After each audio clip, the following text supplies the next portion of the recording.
As someone who just witnessed one of the most disappointing seasons in recent memory as a Dolphins fan, I understand the pessimism from other teams around going after a guy like our defensive coordinator, Anthony Weaver.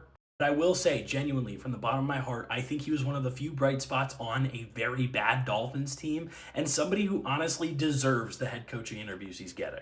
And I think in order to see that, you kind of have to understand what the Dolphins were for at least the first half of the season, and that was a lost cause. They lost Tua to another concussion. They were 2-6 at one point and had every excuse to stop playing as hard as they possibly could. But by stats and by player reviews, this was a team that honestly outperformed expectations. They were fourth in yards per game allowed, and obviously, those weren't against the best opponents, but that's still a pretty impressive mark.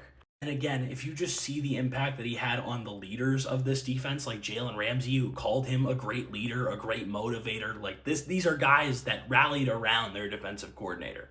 That's not easy praise coming from Jalen Ramsey, who was not the biggest fan of Vic Fangio, thought he was misused under him, didn't really like him as a leader, but he's rallying around Weaver. And on top of that, the biggest surprise on the entire Dolphins team, 38-year-old Calais Campbell having the best year of his career, him and Weaver have a bond. And seeing somebody with the leadership caliber and the skills of Calais Campbell being this close to his defensive coordinator, it's kind of a big deal.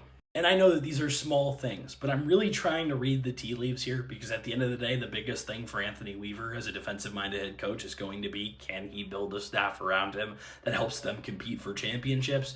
But honestly, from all of the things I saw from the Dolphins this season, and I had a lot of negative takeaways, Anthony Weaver was not one of them. He was an overwhelming positive, and I genuinely think he deserves these interviews and potentially a head coaching job.